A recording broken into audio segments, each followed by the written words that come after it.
Actor Saif Ali Khan पर हमला करने वाले आरोपी मोहम्मद शहजाद ने पुलिस पूछताछ में कई बड़े खुलासे किए हैं। बांग्लादेश में कुश्ती का नेशनल प्लेयर रह चुका शहजाद काम की तलाश में मुंबई आया था, लेकिन उसे यहां अच्छा काम नहीं मिला। इसके चलते वह वापस लौटना चाहता था। इसके लिए उसे 50,000 रुपए चाहिए थे। उसने बताया कि सैफ की बिल्डिंग कम ऊंची थी और वह पहले भी वहां जा चुका था, इसलिए उसने चोरी के लिए वह बिल्डिंग चुनी। कोलकाता के आरजी कर मेडिकल कॉलेज में ट्रेनी महिला डॉक्टर से रेप और मर्डर के मामले में सियालदह कोर्ट ने सजा का ऐलान कर दिया है। कोर्ट ने दोषी संजय रॉय को आजीवन कारावास की सजा और 50,000 का जुर्माना लगाया है।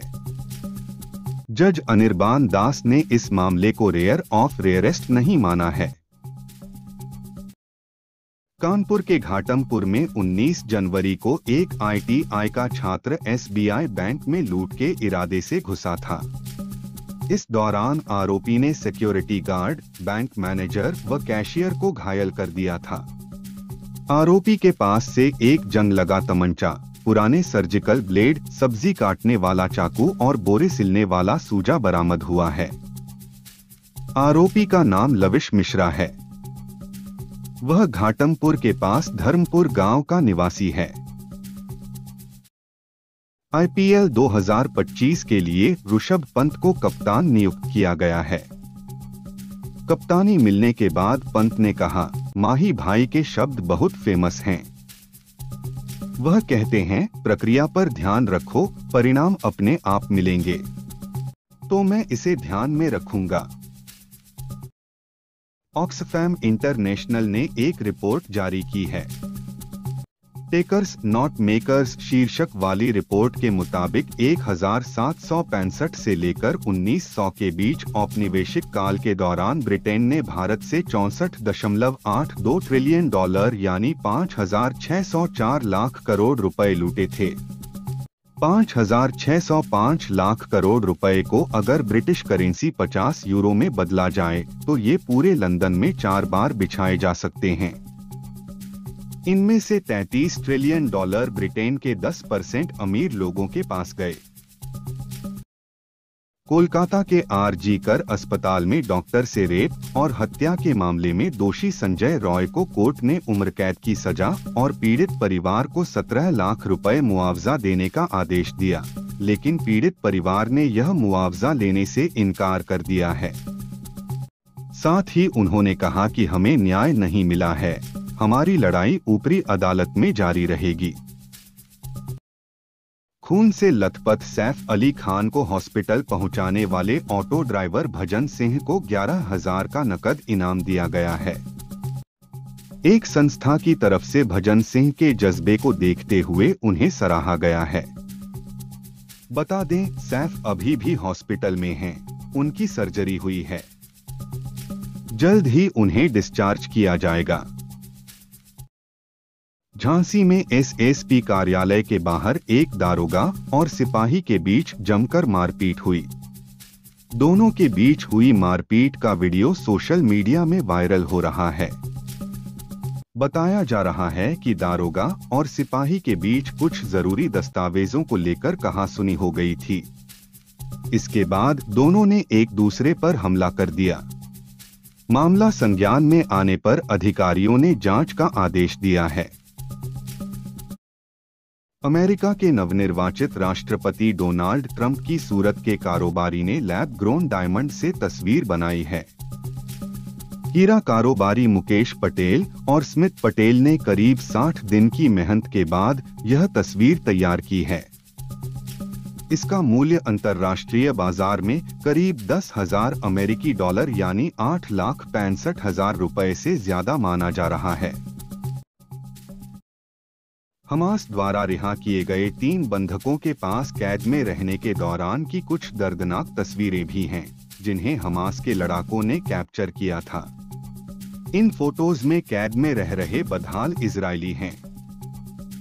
इसके साथ ही रिहा किए गए लोगों के पास सर्टिफिकेट भी हैं, जिन पर अलक्सा फ्लड ऑपरेशन और अल कासिम ब्रिगेड लिखा है।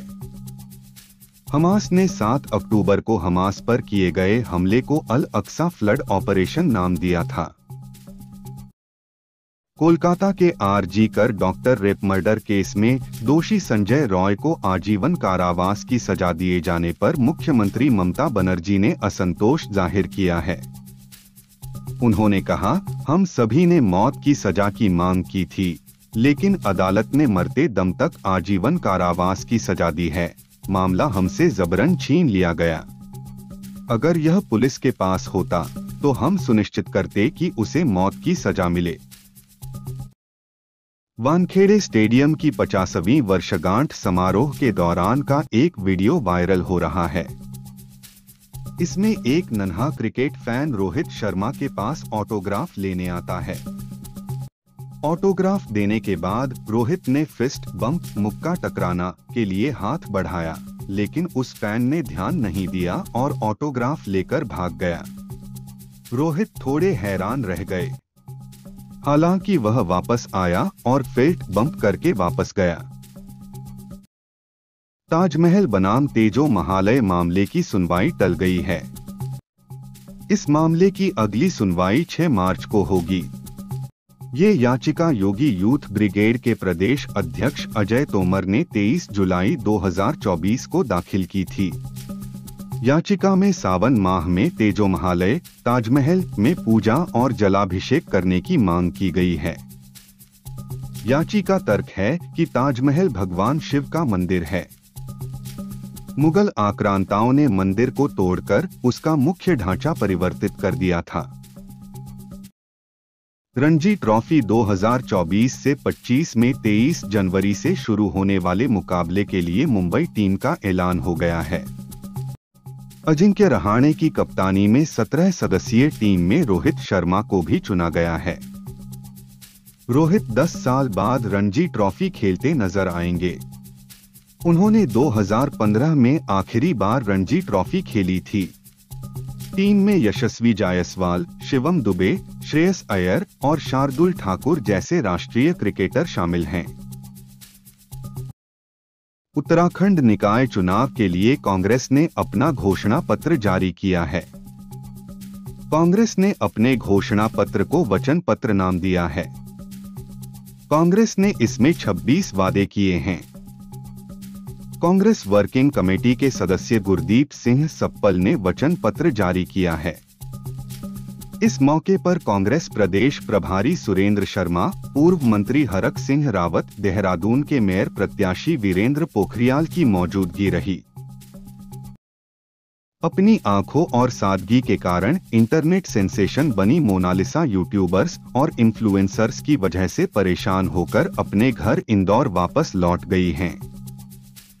इस बीच उनका एक वीडियो सोशल मीडिया में वायरल हो रहा है, जिसमें उन्होंने कैमरों से बचने के लिए अपने चेहरे को मास्क और चश्मे से छिपा लिया। इतना ही नहीं, कैमरे से परेशान होकर एक शख्स का मोबाइल छीनकर जमीन पर पटक दिया। संजय रॉय को फांसी की सजा न होने की वजह जानने के लिए 45 साल पुराने पंजाब हाई कोर्ट से जुड़े केस का जिक्र जरूरी है। पत्नी की हत्या के जुर्म में 14 साल की सजा काटकर आए बचन सिंह ने अपनी भाभी सहित 3 रिश्तेदारों की कुल्हाड़ी से काटकर हत्या कर दी थी। निचली अदालत और हाई कोर्ट से मिली फांसी की सजा के खिलाफ बचन सिंह ने सुप्रीम कोर्ट में दलील दी कि उसे मिली सजा संविधान की धारा 21 जीवन का अधिकार के खिलाफ है। 4 हत्याओं के दोषी बचन सिंह ने सुप्रीम कोर्ट में धारा 302 को असंवैधानिक बताया। उसने दलील दी कि यह धारा 21 जीवन का अधिकार का उल्लंघन है। 1980 में सुप्रीम कोर्ट ने बचन सिंह की सजा को सही ठहराते हुए रेरेस्ट ऑफ रेयर सिद्धांत दिया। इसके तहत उम्र कैद सजा हो और फांसी को अपवाद के तौर पर देखा जाए। असाधारण क्रूरता और समाज पर असर डालने वाले मामलों में ही फांसी दी जाए। आरोपी की उम्र और भविष्य में सुधार की गुंजाइश भी देखी जाए। संभल में पुलिस की कस्टडी में इरफान नाम के व्यक्ति की मौत हो गई। इससे गुस्साए लोगों ने पुलिस चौकी घेर ली।